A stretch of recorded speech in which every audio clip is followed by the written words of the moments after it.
So everyone puts in a lot of thought and a lot of energy into the making side of art, but not a lot of people give a lot of consideration into the appreciation side. And often if they do think about appreciation, it's just ticking off some boxes. It's not really an in-depth appreciation. So I'm going to give you 4 methods for an authentic and engaging appreciation of artwork. The first one is our alphabet appreciation. So students are given this sheet. Students are given an artwork, either individually, in pairs, or as groups, and they must try and find something to say about the artwork for every letter of the alphabet. So A might be abstract, and B might be bright colours, and you go down through the whole alphabet trying to name something about the artwork. So by forcing you to look at the artwork a little more closely in order to find the alphabet letters, it's giving a little bit of a competition feel for the students, competing to see who can get all the letters of the alphabet. So friendly competition though, has to be friendly. But yeah, a downside to this is the competition. Students might be just trying to find something to fill in a letter, or even if it's not a competition, they might be just trying to like tick off the boxes and say, yep, got B, got C, and they're not really putting a lot of thought into why. And the tool that we have to help them complete the art alphabet is if we use a compass. So benefit of that is that you do have an extra resource there to help you try and find some more meaningful things to comment on the artwork. For this one, I'm going to give 4 apples for enjoyment and 4.5 for practicality. It's really easy to implement into the classroom. The second one is dinner party. So students are assigned artworks and they come in and they hold up their artwork, and everyone has to try and figure out which character belongs to who. So no one has their proper artwork. You've all been mixed around, and you have to ask yes or no questions about the picture to try and find out where they belong. So the advantages to this technique is that it's really, really fun. Kids love it. It's very engaging, and it gets them to construct questions from their observations. So they're not just writing things down, but they have to word it into a yes or no question. A limitation to this one is that it's expressed orally, so students that are a little shy or not inclined to answer verbally will withdraw from this activity, so it's not quite as engaging for them as perhaps the alphabet. So for this one, I'm giving it a 4.5 for engagement and about a 4.5 for practicality as well. For number 3, I've got living clay. So living clay is a similar premise to the dinner party. So you have an artwork and you have a student who sculpts another student or molds them to represent a shape within the artwork. It can be as abstract or as small a detail as you like, and the rest of the class needs to try and figure out what part of the artwork you are from and what artwork you're actually from. So again, it is advantageous because it gets students to think a little more outside of the box, and it gets them to really pay attention to the artwork. However, the students, again, that are shy may be less inclined to get involved, particularly if a no answer means that you're out, which some variations do. But in order to overcome that issue, you can just make it that there's as many opportunities to ask as you like. So for this one, I'm giving it a 4.5 for enjoyment and a 4 for practicality. The last one is Fillmans Inquiry method. So this is comprised of 4 steps. The first one is naming the objects in the artwork. The second one is analysing, so describing the environment in the artwork. The third one is interpreting the artwork. So any interpretation is correct, as it's their own opinion and their own interpretation. You can't be wrong. And the fourth one is making some kind of evaluation. So what aspects did you like? What aspects did you not like? Trying to draw comparisons to maybe something else that you've seen before. So some kind of evaluation. So this method is quite thorough, and it's not as game-based, but it is a very good method of appreciation. So if you can choose artworks that are quite engaging to your students, and if you can implement it in your classroom in an exciting way, I think it's a really effective and thorough method of so for this one, I'm giving it a 3.5 out of enjoyment and a 4.5 for practicality.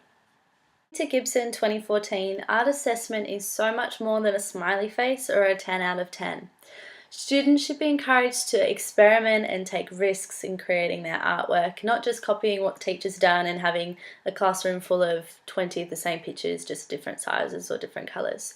So with the permission of students, I've taken a couple of their work samples and I'm going to demonstrate how we can assess art in puppetry. As I explored in drama, puppetry is really, it just appeals to everyone. It's very enjoyable, it's very creative, and it's so accessible. Everyone can do it. So in terms of visual arts, puppetry is, again, it's inexpensive and it's really easy to implement into the classroom. I've found particularly with puppetry, it's very easy to make a link between your visual arts and your literacy. So for example, we did fractured fairy tales. So you need to have an understanding of what a fairy tale is and what the existing fairy tale was in order to fracture it some way, so change it. So in order to change it, you need to have an understanding of the story concepts and what you need to have in a story in order to manipulate them around to change the meaning of the story or the reaction from the audience or whatnot.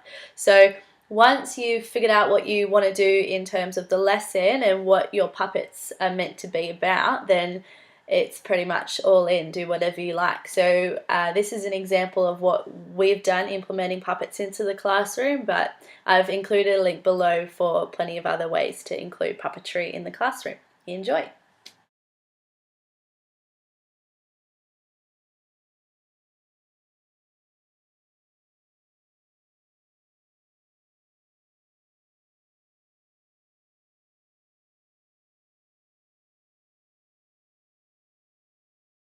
So according to Gibson 2014, art assessment is so much more than just a smiley face or a 10 out of 10.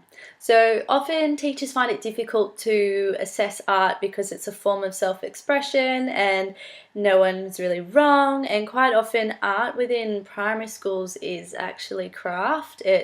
Everyone has the same piece of paper with the same template and everyone has to stick the same thing in the same place, and it's not really unique. They're all the same. There's just a couple of variations in size here and there. So in order to encourage students to take risks and to produce artwork that's unique to them and personal to them, we need to find a way to assess the artwork in a unique and personal way. So in order to assess artwork effectively and thoughtfully without insulting students, you need to make it really clear what your outcomes are and what you're actually assessing. So through a couple of worked examples, I'm going to show you how to do that. Okay, so my first artwork we have here. So if I were assessing this student on drawing a picture of a flower, then obviously they have not fulfilled the criteria unless I am not aware of some kind of abstract flower.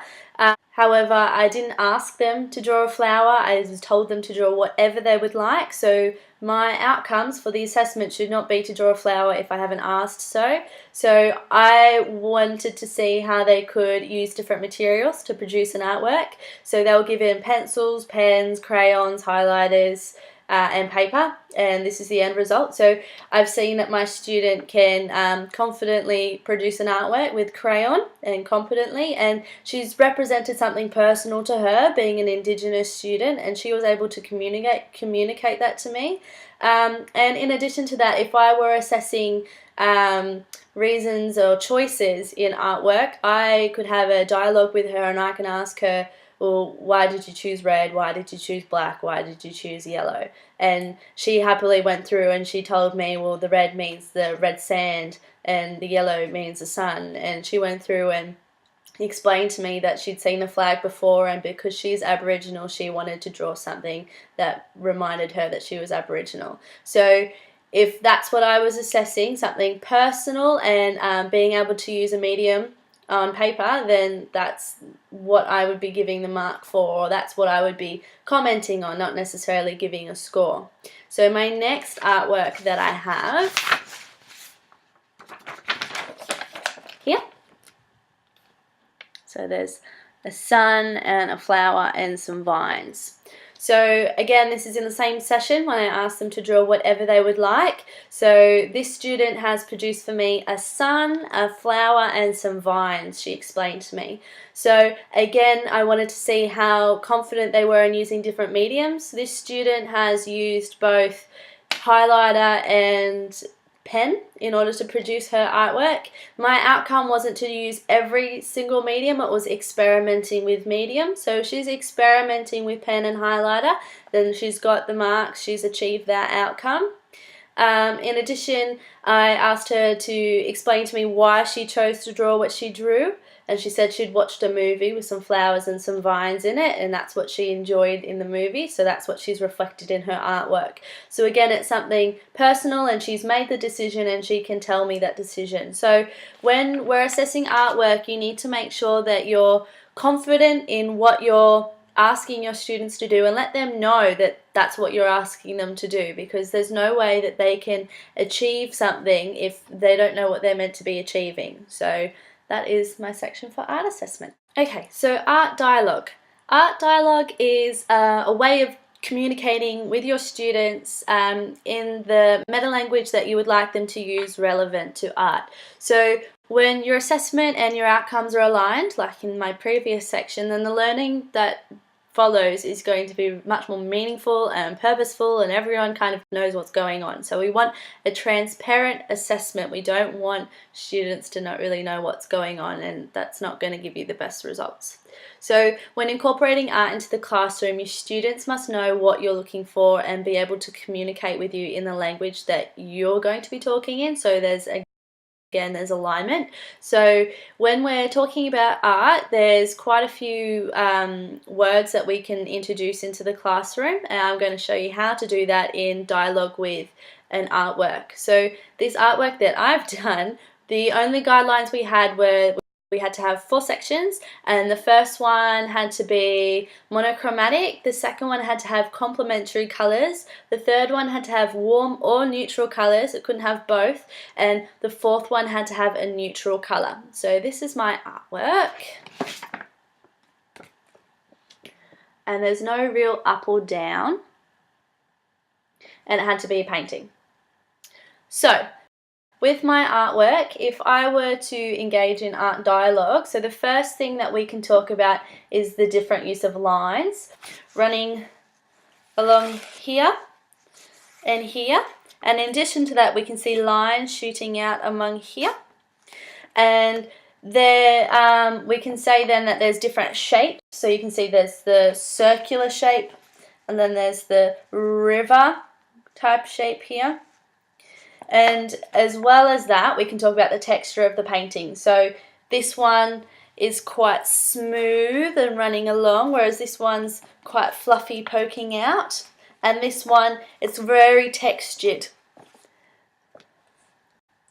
The rhythm of the image, so we've got the two same kind of rhythm happening here, and then we've got spreading out here and spreading out here. So that kind of creates a balance in the artwork. And in addition to that, there's quite a sense of proportion, I think. So there's the two corner images are roughly same in size, and we've got this big blue separating shape in the middle. And it creates a bit of harmony within the image. So if we talked about the 4 criteria that I had to follow, so in the middle we had the cool colours, so the blue. In the corner we had the complementary colours, so that is the yellow and the purple. And up in the top corner, my neutral colour is the black and the white, and my monochromatic colour is the green, because it's just one colour. So through just one artwork, there's plenty of words that we can incorporate and start to introduce within the classroom. Not all at once, obviously, that's too overwhelming, but to start bringing it into conversation, and that way when it comes to having a discussion and an appreciation for artworks, your students are already equipped with the words that they need, and they have a good understanding of what makes a good artwork, and what they need to be working towards, and all the different things that come into play to create an artwork.